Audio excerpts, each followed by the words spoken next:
শক্তি শক্তি অর্জন করা এতটা কঠিন নয় যতটা শক্তি লাভ করার পরে সেই শক্তি সামলানো কঠিন হয়।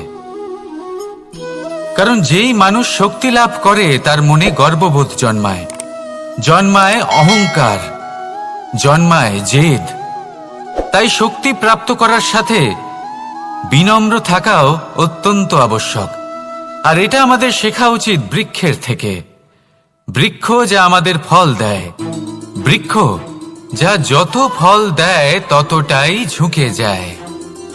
আমরা পাথর মারি ওই বৃক্ষের থেকে ফল প্রাপ্ত করার জন্য।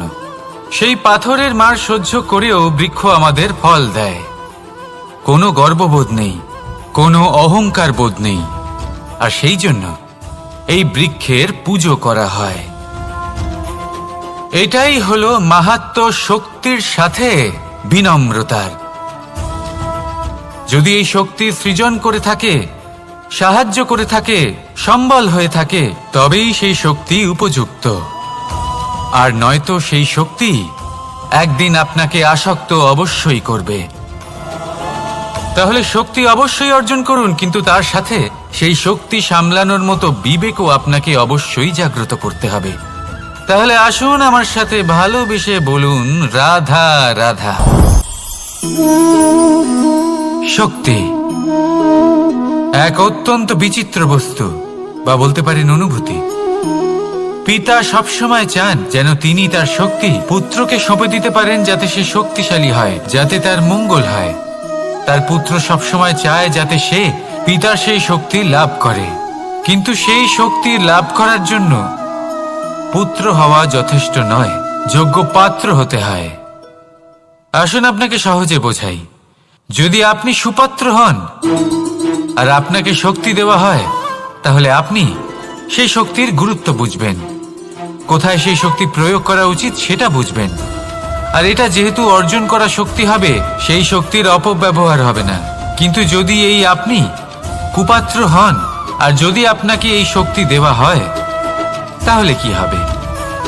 দেখতে গেলে এই শক্তি আপনি দান হিসেবে পেয়েছেন, তাই না আপনি এই শক্তির গুরুত্ব বুঝবেন আর না এর প্রয়োগ আপনি জানবেন। তার অপব্যবহার হওয়া সুনিশ্চিত।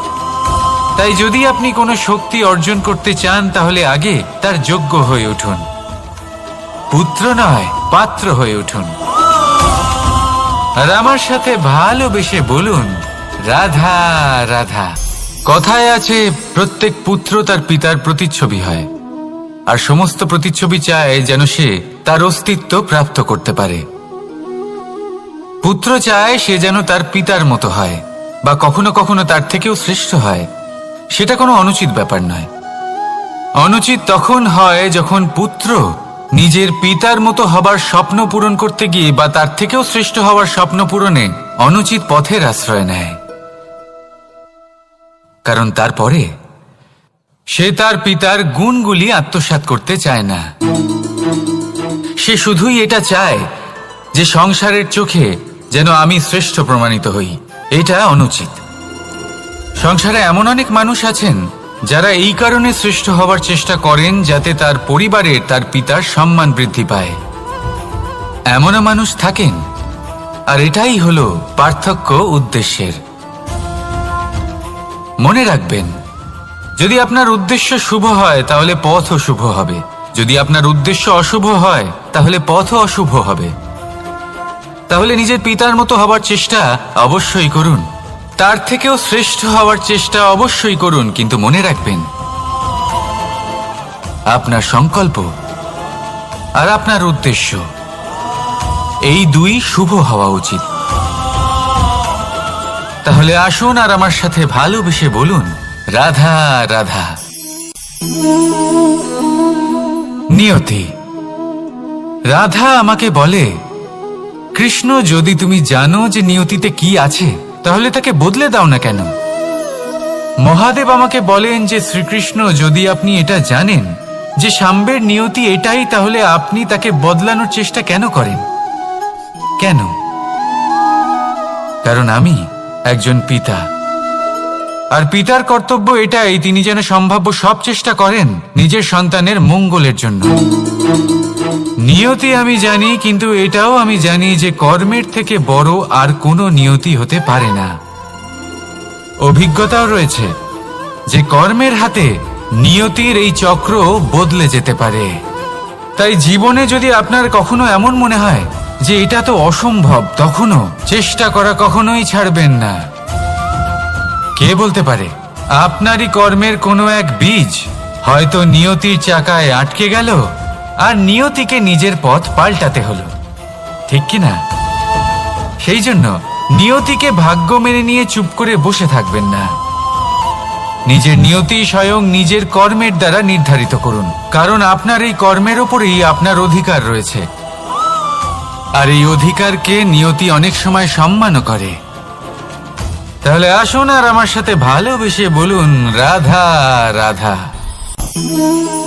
অহংকার অত্যন্ত বলশালী হয়। এই অহংকার মানুষকে কখনো নত হতে দেয় না। অদ্ভুত ব্যাপার, এই অহংকার যা মানুষকে কখনো নত হতে দেয় না, সেটাই তার পতনের কারণও হয়ে দাঁড়ায়। যেখানে মানুষ এটা ভাবতে শুরু করে যে শুধুমাত্র সেই যোগ্য, সেখান থেকেই তার পতনের আরম্ভ, ঠিক কিনা? দেখুন, যদি কোনো মানুষ এটা ভাবে যে আমি এই সব কিছু করতে পারি, তাহলে তা হলো বিশ্বাস। কিন্তু যদি সে এটা ভাবতে থাকে যে শুধুমাত্র আমি এই কাজ করতে পারি, তাহলে তা হলো সেই ব্যক্তির অহংকার। আর এটা আপনাকে বিনাশের দিকে অবশ্যই নিয়ে যাবে। মনে রাখবেন, যখন আমি আর শুধুমাত্র এই দুই এক হয়ে যায়, সেখান থেকে আপনার পতনের সূত্রপাত হবেই। তাই আপনি কখনোই এই অহংকারের চক্রব্যূহে ফেঁসে যাবেন না। বিশ্বাস রাখুন নিজের ওপর এবং অন্যের ওপরও। আর মনে রাখবেন, বিশ্বাসের মধ্যে বিশ্বের প্রত্যেকটা বস্তু বসবাস করে। তাই এই অহংকারকে ত্যাগ করে ফেলুন আর আত্মবিশ্বাসের ওপর মনোসংযোগ করুন। আর আমার সাথে ভালোবেসে বলুন, রাধা রাধা। মানুষ নিজের জীবনে ঈশ্বরকে খুব মান্য করে, ওনার জন্য কি না করে। ভিন্ন ভিন্ন নামে তাকে স্মরণ করে, তাকে পুজো করে, তার আরাধনা করে। সে জানে যে ঈশ্বর তাকে শক্তি অবশ্যই দেবেন, তাকে সাহায্য অবশ্যই করবেন। কিন্তু যখন প্রশ্ন আসে গুরু এবং ঈশ্বরের, তখন গুরুর মান কখনো কম হওয়া উচিত নয়। কারণ সত্যি বলতে কি, গুরুই হলেন সেই সিঁড়ি যা বেয়ে আপনি ঈশ্বরের কাছে পৌঁছানোর পথ খুঁজে পাবেন। সেই পথ আপনি গুরুর থেকেই পাবেন। গুরু না থাকলে আপনি কখনো ঈশ্বর লাভ করতেই পারবেন না। আর জীবনে অনেক সময় লক্ষ্যের থেকেও অনেক বেশি গুরুত্বপূর্ণ হলো পথ। তাই এই পথের সম্মান করতে শিখুন, অর্থাৎ গুরুকে সম্মান করতে শিখুন, কারণ গুরুই হলেন পরমেশ্বর। তাহলে আসুন আর আমার সাথে ভালোবেসে বলুন, রাধা রাধা। আপনার জীবনে আপনার প্রকৃত বন্ধু আসলে কে?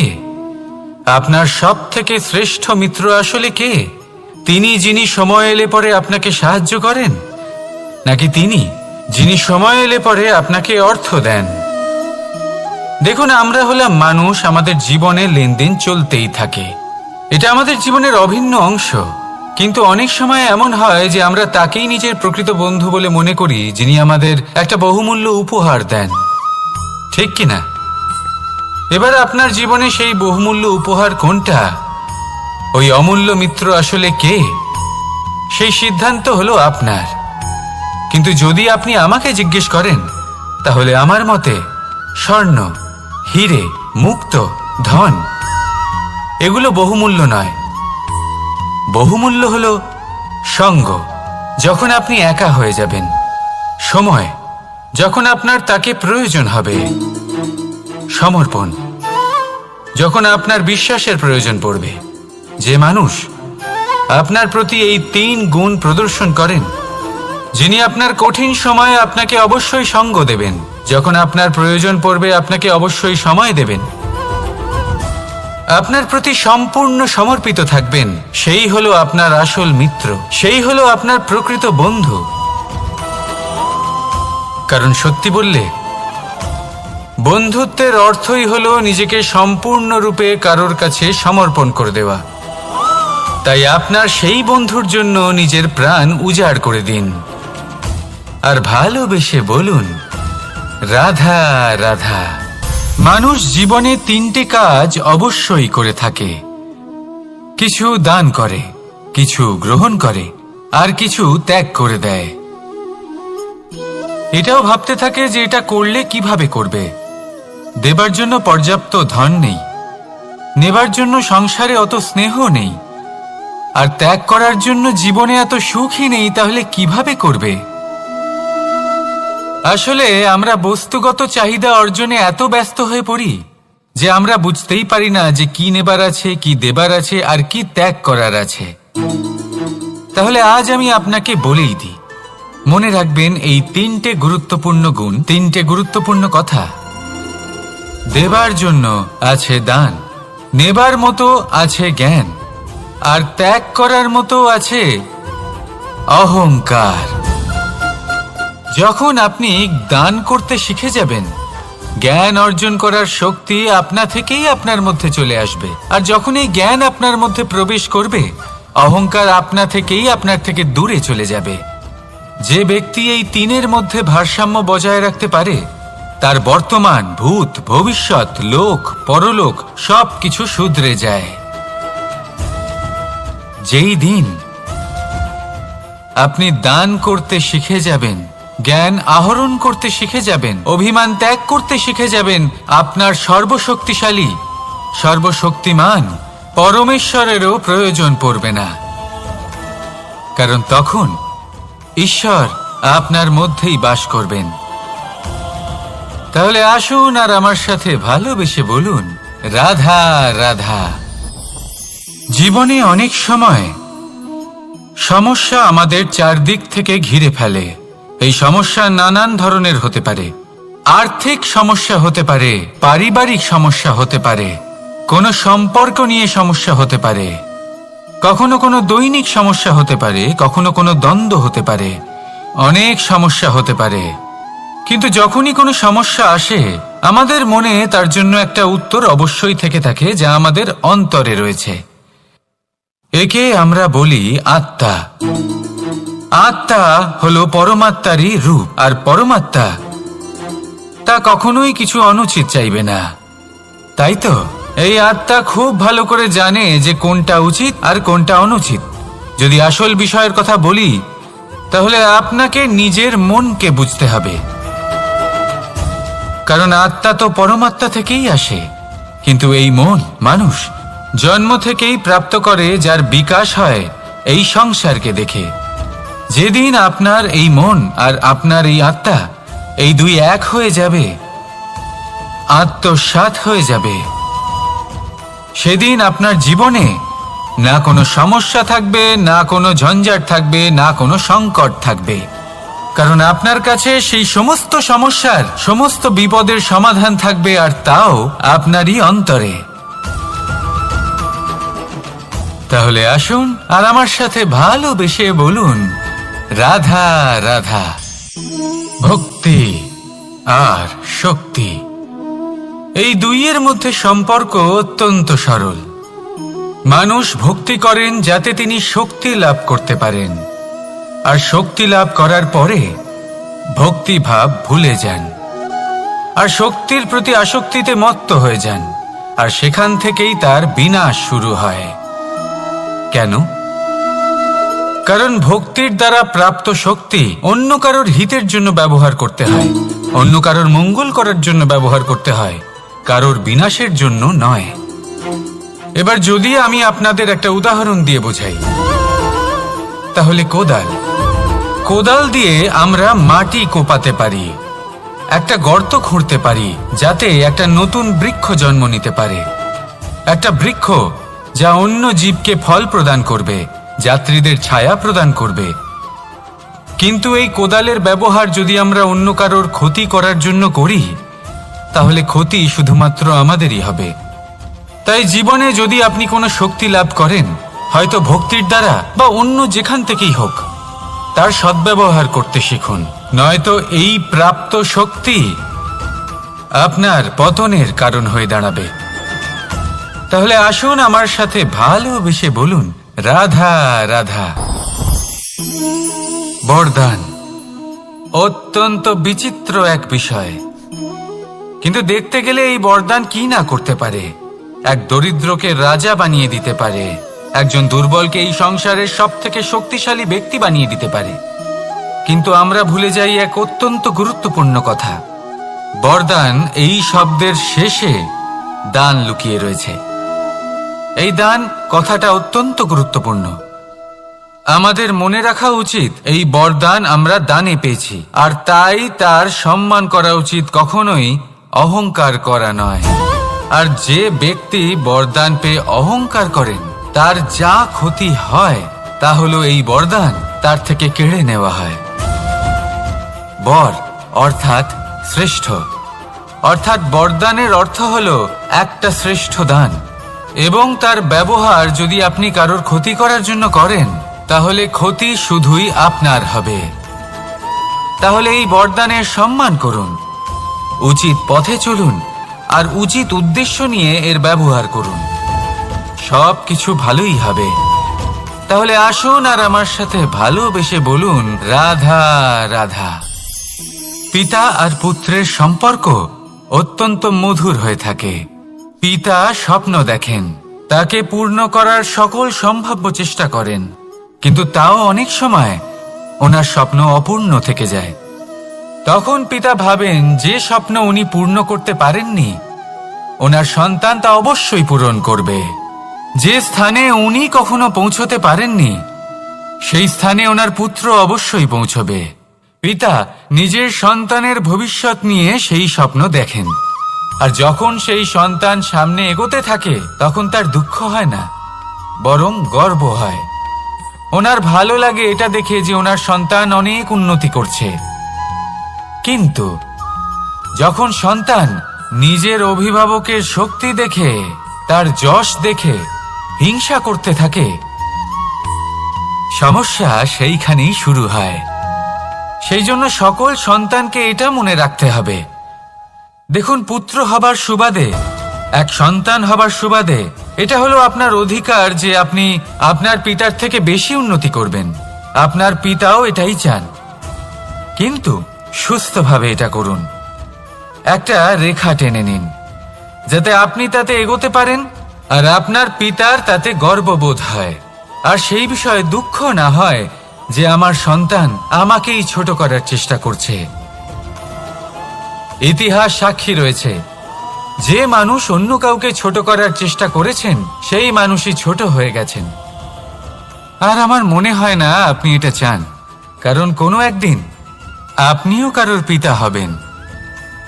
আসুন আমার সাথে ভালোবেসে বলুন, রাধা রাধা। সাথী। সাথী এই শব্দটির ব্যাখ্যা কে কিভাবে করে? মিত্র, সখা, বন্ধু, কিন্তু অর্থ একটাই। তিনি যিনি আপনার সঙ্গী হন আর তিনি যার সাথী আপনি হন। এবার সব থেকে বড় প্রশ্ন হলো এটাই যে তিনি কে হতে পারেন যাকে আপনি আপনার সাথী বলে মেনে নিতে পারেন, নিজের সখা, নিজের মিত্র, নিজের বন্ধু মেনে নিতে পারেন। আপনার সাথী হলেন তিনি যিনি দুঃখের সময় আপনার পাশে থাকবেন, আপনার হাত ধরে থাকবেন। আপনার সাথী হলেন তিনি যার হাত আপনি নিজের সুখের দিনে ধরে থাকবেন। সেই সাথীরই হাত ধরুন যিনি দুঃখে সবসময় আপনাকে সাহায্য করার জন্য তৎপর হয়ে থাকেন, আপনার পাশে থাকেন, আর যাকে সুখের দিনে আপনি আপনার সাথে রাখতে পারেন। আর যখন আপনার সাথে আপনার এই সাথী থাকবে তখন আপনি এটা বুঝবেন যে যখন জীবনে দুঃখ আসে তখন এই দুঃখ কমে যায়, সবার মধ্যে ভাগ হয়ে যায়। আর যদি তখন সুখ আসে তাহলে সেটা সবার উপস্থিতিতে আরো বেড়ে যায়। এটাই হলো প্রেম, এটাই হলো ভালোবাসা, এটাই হলো সঙ্গ, যেমন সম্পর্ক আমার আর রাধার মাঝে। তাহলে আসুন আর আমার সাথে ভালোবেসে বলুন, রাধা রাধা। আমাদের মনে যখন কোনো প্রশ্ন ওঠে, কোনো দ্বন্দ্ব জাগে, তখন আমরা যাই আমাদের গুরুর কাছে, আমাদের আরাধ্যের কাছে গিয়ে জিজ্ঞেস করি। এইভাবেই একদিন আমি পৌঁছলাম আমার আরাধ্যের কাছে, আমার মহাদেবের কাছে। আর ওনাকে প্রশ্ন করলাম যে মহাদেব, জীবনে আনন্দ পাওয়ার, উৎসব পালনের, প্রেম ভাগ করে নেবার, জীবনকে উপভোগ করে নেওয়ার সর্বশ্রেষ্ঠ সময় কোনটা? মহাদেব হাসলেন আর উনি বললেন, জীবনে উৎসব পালনের সবথেকে শ্রেষ্ঠ দিন হল মৃত্যুর ঠিক আগের দিনটা। প্রেম ভাগ করে নেওয়ার সবথেকে শ্রেষ্ঠ মুহূর্ত হল মৃত্যুর ঠিক আগের মুহূর্ত। জীবনকে উপভোগ করে নেওয়ার সর্বশ্রেষ্ঠ প্রহর হল মৃত্যুর এক প্রহর পূর্বে। তখন আমি চমকে গেলাম। আমি বললাম, কিন্তু মহাদেব, মৃত্যু তো অনিশ্চিত, আমরা জানিও না কবে আমাদের মৃত্যু হবে। মহাদেব আবার হাসলেন। উনি বললেন যে যদি আমরা এভাবে জীবন কাটাই যে আমরা জীবনের প্রত্যেক দিন, প্রত্যেক মুহূর্ত, প্রত্যেক প্রহর শেষ বলে মনে করি, তাহলে আমাদের সমস্ত জীবন আনন্দের সাথেই অতিবাহিত হবে। কি বলেন? তাহলে আপনিও এই কথা মনে রাখুন আর আমার সাথে ভালোবেসে বলুন, রাধা রাধা। জীবনে অগ্রসর হওয়ার জন্য আমাদের কাকে প্রয়োজন হয়?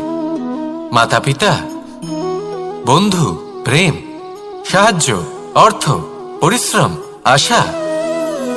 ভিন্ন ভিন্ন মানুষ ভিন্ন ভিন্ন বিকল্প চয়ন করে। যদি আমি আপনাকে বলি, তাহলে জয় আর পরাজয়ের মন্ত্র দুটো শব্দের উপর নির্ভর করে, মেনে নেওয়া আর দৃঢ় হওয়া।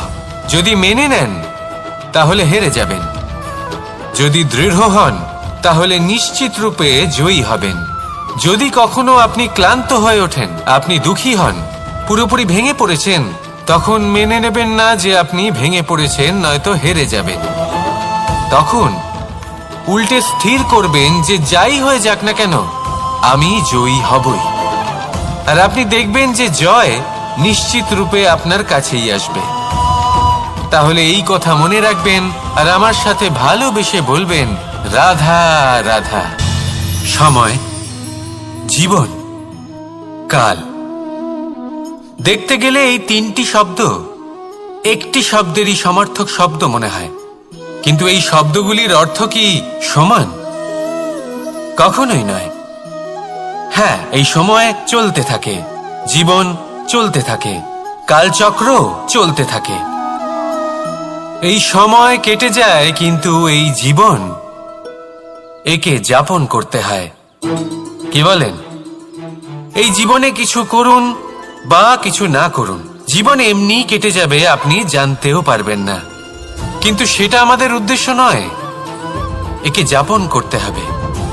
এই জীবনে প্রেরণা পেতে শিখুন, প্রেরণা দিতে শিখুন, আহ্বান গ্রহণ করতে শিখুন, আহ্বান জানাতে শিখুন, মহান কাজ করতে শিখুন, ধন্যাত্মক বোধ জাগিয়ে তুলুন। জীবন অতিবাহিত করার অর্থ কি তা আপনি শিখে যাবেন।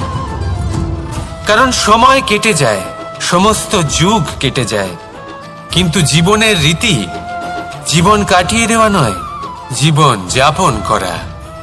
এই জীবন সম্পূর্ণরূপে অনুভব করতে হবে, নতুন পথ বানাতে হবে। এবারে যদি এই জীবন বাঁচার সময় একবার ভেবে দেখুন, যদি মনে প্রেম থাকে, সদ্ভাবনা থাকে, তাহলে কি হবে? এই জীবনকে বাঁচার অনুভূতিটাই অন্যরকম হয়ে যাবে, একটা আনন্দময় অনুভূতি লাভ করবেন। তাহলে এটাই করুন আর আমার সাথে ভালোবেসে বলুন, রাধা রাধা। আপনি কি কখনো কোনো জলের ধারা দেখেছেন? তার সামনে যতই মাটি থাকুক না কেন, যতই কাদা থাকুক না কেন, যখন এই জলের ধারা বইতে আরম্ভ করে দেয়, তখন এই কাদাকে নিজেই ধুয়ে নিয়ে যায়। ওই কাদাকে ধুয়ে দেয় এবং নিজের পথ নিজেই তৈরি করে নেয়। তাহলে আপনিও এরকম জলের মতো হয়ে উঠুন। যদি হয়ে উঠতে পারেন, তাহলে নিজের মনের, নিজের ভাবনার, নিজের জীবনের যত অনাবশ্যক তত্ত্ব আছে, অনুপযোগী অংশ রয়েছে, অর্থাৎ অপরিষ্কার অংশ রয়েছে, তা নিজে থেকেই নির্মল হয়ে উঠবে। আর যেরকম জলের ধারা কখনো থেমে থাকে না, সব সময় বয়ে চলে, সেইভাবে আপনিও কখনোই থামবেন না। সবসময় বয়ে চলুন, এগোতে থাকুন। পথে যদি অনেক বিপদ আসে, সমস্যা আসে, থামবেন না, তার উপর নিরন্তর প্রহার করুন, নিরন্তর প্রয়াস করুন আর অগ্রসর হন। আপনি ভেবে দেখুন, এই জলের ধারা কখনো থেমে থাকে না, সবসময় বয়ে চলে, বিপদের সম্মুখীন হয়ে তাকে সাথে বয়ে নিয়ে চলে। সেই জন্য জলের ধারা, প্রবাহমান এই ধারা, এর থেকে কখনো দুর্গন্ধ আসে না, এতে কখনো ময়লা জমতে পারে না, বরং পালিত হয় সুন্দর প্রাণবন্ত জীবজন্তু, যেমন সুন্দর ছোট মাছ। তাই আপনিও এটাই করুন, কখনো থামবেন না, শুধু চলতে থাকুন, জলের ধারার মতো বইতে থাকুন। আপনি আপনার লক্ষ্য অবশ্যই খুঁজে পাবেন, আর তার সাথে নিজের অন্তরের যে মালিন্য রয়েছে তা আপনি নিজেই নিজের থেকে দূরে করে দেবেন। তাহলে আসুন আর আমার সাথে ভালোবেসে বলুন, রাধা রাধা।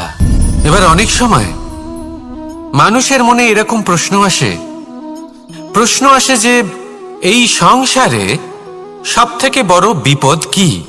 কেউ বলে ধর্ম সংকট, আবার কেউ বলে প্রাণের উপর আসা সংকট। প্রত্যেক মানুষের জীবনে বিভিন্ন সংকট আসে, আর এই সমস্ত সংকট অত্যন্ত বিচিত্র হতে পারে। এই সমস্ত সংসার হলো সংকট দ্বারা পরিপূর্ণ। ঠিক আছে, আপনাকে একটা উদাহরণ দিই। একজন ধনী ব্যক্তি, এবার ওনার জীবনে সংকট কি হতে পারে? সংকট এটাই যে কেউ তার সম্পত্তি চুরি না করে নেয়, আমরা বুঝতে পারছি। এবার একজন চোর, তার জীবনে সংকট কি হতে পারে? যে চুরি করার সময় সে যদি তার একটা কাশি চাপতে না পারে, তাহলে সে ধরা পড়ে যেতে পারে, ঠিক কিনা? আবার অনেক সময় এমনও হয় যে যার জন্য আমি সংকট, সেও আমার কাছে সংকট। যেমন এই পরিস্থিতিতে দেখুন, সংকট হলো সংকট, এ তো জীবনে থাকবে, কিন্তু এর সম্মুখীন কিভাবে হওয়া যায়? খুব সরল, সব এটার ওপর নির্ভর করে, মনের ওপর। এই মনকে নিয়ন্ত্রণ করলে সব ঠিক থাকবে। এবার যদি ধনী ব্যক্তি মনকে নিয়ন্ত্রণ করে ফেলেন, নিজের অর্থের ব্যবহার শুভ কাজের জন্য, সমাজের সেবার জন্য বিকাশ করতে করেন, ওই অর্থকে একত্রিত করে না রাখেন, তাহলে চুরির সমস্যা, এই সংকট সেখানেই কেটে যাবে। এবার যদি কথা বলি সেই চোরের, তাহলে চোর যদি নিজের মনকে সংযত করে নেয়, যদি নিজের কর্মকে নিয়ন্ত্রণ করতে পারে, তাহলে এমন কোনো স্বর নেই যা ওকে ধরা পড়তে বাধ্য করবে। সেই জন্য জীবনে সংকট যতই আসুক, যত বড়ই সংকট আসুক না কেন, কবচ হলো একটাই, আর এই কবচের নাম হলো আত্মনিয়ন্ত্রণ। নিজের মনকে নিয়ন্ত্রণে রাখতে শিখুন। এটা নিজের জীবনে প্রয়োগ করে তো দেখুন। যদি আপনি করতে পারেন, তবে আপনি দেখবেন যে সংকট তো জীবনে আসা যাওয়া করে, কিন্তু সেই সংকটগুলির সম্মুখীন আপনি এইভাবে করতে পারবেন। তাহলে সেটাই করুন, আর আমার সাথে ভালোবেসে বলুন, রাধা রাধা। এই দড়িটা দেখুন, ছোট ছোট রেশম দ্বারা তৈরি, এটা সরু সুতো দ্বারা তৈরি হয়েছে এটা, আর এ অত্যন্ত কোমলও বটে। আর আপনি চাইলে এটা সোজাও করে দিতে পারেন, আর চাইলে এটা বেঁকিয়েও দিতে পারেন, আর যদি চান তাহলে এটা গোল গোল করে বেঁধে কোথাও রেখেও দিতে পারেন। এবার এই কোমল দড়ি যদি কোনো নিষ্ঠুর কঠিন পাথরে বারংবার জড়িয়ে দেওয়া হয়, তাহলেও তাকেও কাটতে পারে, নিজের ছাপ ছেড়ে যেতে পারে, সেটার আকারও বদলে ফেলতে পারে। এবার এর কারণ কি? এর কারণ হলো অভ্যাস আর নিরন্তর প্রচেষ্টা। যদি আপনিও চেষ্টা করেন আর নিরন্তর কর্ম করে যান, তাহলে আপনার প্রারব্ধ পাথরের মতো কঠিনই হোক না কেন, তাতে ভাঙন ধরিয়েও আপনি নিজের লক্ষ্যে অবশ্যই পৌঁছতে পারবেন। একটা গুরুত্বপূর্ণ কথা মনে রাখবেন, সুকর্মের অভ্যাস আর নিরন্তর প্রয়াস, এই হলো সাফল্যের মন্ত্র। তাহলে জীবনে এই মন্ত্র আনুন আর আমার সাথে ভালোবেসে বলুন, রাধা রাধা। শক্তি শক্তি অর্জন করা এতটা কঠিন নয় যতটা শক্তি লাভ করার পরে সেই শক্তি সামলানো কঠিন হয়। কারণ যেই মানুষ শক্তি লাভ করে তার মনে গর্ববোধ জন্মায়, জন্মায় অহংকার, জন্মায় জেদ। তাই শক্তি প্রাপ্ত করার সাথে বিনম্র থাকাও অত্যন্ত আবশ্যক। আর এটা আমাদের শেখা উচিত বৃক্ষের থেকে। বৃক্ষ যা আমাদের ফল দেয়, বৃক্ষ যা যত ফল দেয় ততটাই ঝুঁকে যায়। আমরা পাথর মারি ওই বৃক্ষের থেকে ফল প্রাপ্ত করার জন্য। সেই পাথরের মার সহ্য করেও বৃক্ষ আমাদের ফল দেয়। কোনো গর্ববোধ নেই, কোনো অহংকার বোধ নেই। আর সেই জন্য এই বৃক্ষের পুজো করা হয়। এটাই হলো মাহাত্ম্য শক্তির সাথে বিনম্রতার।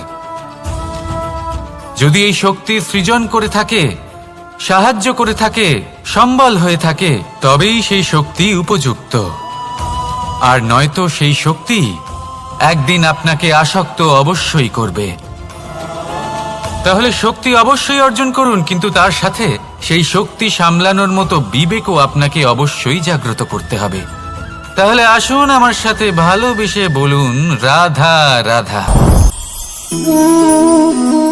শক্তি এক অত্যন্ত বিচিত্র বস্তু, বা বলতে পারেন অনুভূতি। পিতা সবসময় চান যেন তিনি তার শক্তি পুত্রকে সঁপে দিতে পারেন, যাতে সে শক্তিশালী হয়, যাতে তার মঙ্গল হয়। তার পুত্র সবসময় চায় যাতে সে পিতার সেই শক্তি লাভ করে। কিন্তু সেই শক্তি লাভ করার জন্য পুত্র হওয়া যথেষ্ট নয়, যোগ্য পাত্র হতে হয়। আসুন আপনাকে সহজে বোঝাই। যদি আপনি সুপাত্র হন আর আপনাকে শক্তি দেওয়া হয়, তাহলে আপনি সেই শক্তির গুরুত্ব বুঝবেন, কোথায় সেই শক্তি প্রয়োগ করা উচিত সেটা বুঝবেন। আর এটা যেহেতু অর্জন করা শক্তি হবে, সেই শক্তির অপব্যবহার হবে না। কিন্তু যদি এই আপনি কুপাত্র হন আর যদি আপনাকে এই শক্তি দেওয়া হয়, তাহলে কি হবে? দেখতে গেলে এই শক্তি আপনি দান হিসেবে পেয়েছেন, তাই না আপনি এই শক্তির গুরুত্ব বুঝবেন আর না এর প্রয়োগ আপনি জানবেন। তার অপব্যবহার হওয়া সুনিশ্চিত। তাই যদি আপনি কোনো শক্তি অর্জন করতে চান, তাহলে আগে তার যোগ্য হয়ে উঠুন। পুত্র নয়, পাত্র হয়ে উঠুন। আর আমার সাথে ভালোবেসে বলুন, রাধা রাধা। কথায় আছে, প্রত্যেক পুত্র তার পিতার প্রতিচ্ছবি হয়, আর সমস্ত প্রতিচ্ছবি চায় যেন সে তার অস্তিত্ব প্রাপ্ত করতে পারে। পুত্র চায় সে যেন তার পিতার মতো হয়, বা কখনো কখনো তার থেকেও শ্রেষ্ঠ হয়। সেটা কোনো অনুচিত ব্যাপার নয়। অনুচিত তখন হয় যখন পুত্র নিজের পিতার মতো হবার স্বপ্ন পূরণ করতে গিয়ে বা তার থেকেও শ্রেষ্ঠ হওয়ার স্বপ্ন পূরণে অনুচিত পথের আশ্রয় নেয়। কারণ তারপরে সে তার পিতার গুণগুলি আত্মসাৎ করতে চায় না। সে শুধুই এটা চায় যে সংসারের চোখে যেন আমি শ্রেষ্ঠ প্রমাণিত হই। এটা অনুচিত। সংসারে এমন অনেক মানুষ আছেন যারা এই কারণে শ্রেষ্ঠ হওয়ার চেষ্টা করেন যাতে তার পরিবারের তার পিতার সম্মান বৃদ্ধি পায়। এমনও মানুষ থাকেন। আর এটাই হলো পার্থক্য উদ্দেশ্যের। মনে রাখবেন, যদি আপনার উদ্দেশ্য শুভ হয় তাহলে পথও শুভ হবে, যদি আপনার উদ্দেশ্য অশুভ হয় তাহলে পথও অশুভ হবে। তাহলে নিজের পিতার মতো হবার চেষ্টা অবশ্যই করুন, তার থেকেও শ্রেষ্ঠ হওয়ার চেষ্টা অবশ্যই করুন, কিন্তু মনে রাখবেন আপনার সংকল্প আর আপনার উদ্দেশ্য এই দুই শুভ হওয়া উচিত। তাহলে আসুন আর আমার সাথে ভালোবেসে বলুন, রাধা রাধা। নিয়তি। রাধা আমাকে বলে, কৃষ্ণ, যদি তুমি জানো যে নিয়তিতে কি আছে, তাহলে তাকে বদলে দাও না কেন? মহাদেব আমাকে বলেন যে শ্রীকৃষ্ণ, যদি আপনি এটা জানেন যে সাম্বের নিয়তি এটাই, তাহলে আপনি তাকে বদলানোর চেষ্টা কেন করেন? কেন? কারণ আমি একজন পিতা, আর পিতার কর্তব্য এটাই, তিনি যেন সম্ভাব্য সব চেষ্টা করেন নিজের সন্তানের মঙ্গলের জন্য। নিয়তি আমি জানি, কিন্তু এটাও আমি জানি যে কর্মের থেকে বড় আর কোনো নিয়তি হতে পারে না। অভিজ্ঞতাও রয়েছে যে কর্মের হাতে নিয়তির এই চক্র বদলে যেতে পারে। তাই জীবনে যদি আপনার কখনো এমন মনে হয় যে এটা তো অসম্ভব, তখনও চেষ্টা করা কখনোই ছাড়বেন না। কে বলতে পারে আপনারই কর্মের কোনো এক বীজ হয়তো নিয়তির চাকায় আটকে গেল আর নিয়তিকে নিজের পথ পাল্টাতে হলো, ঠিক কি না? সেই জন্য নিয়তিকে ভাগ্য মেনে নিয়ে চুপ করে বসে থাকবেন না।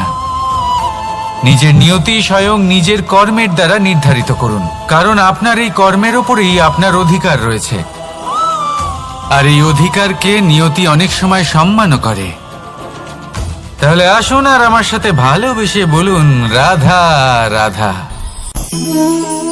অহংকার অত্যন্ত বলশালী হয়। এই অহংকার মানুষকে কখনো নত হতে দেয় না।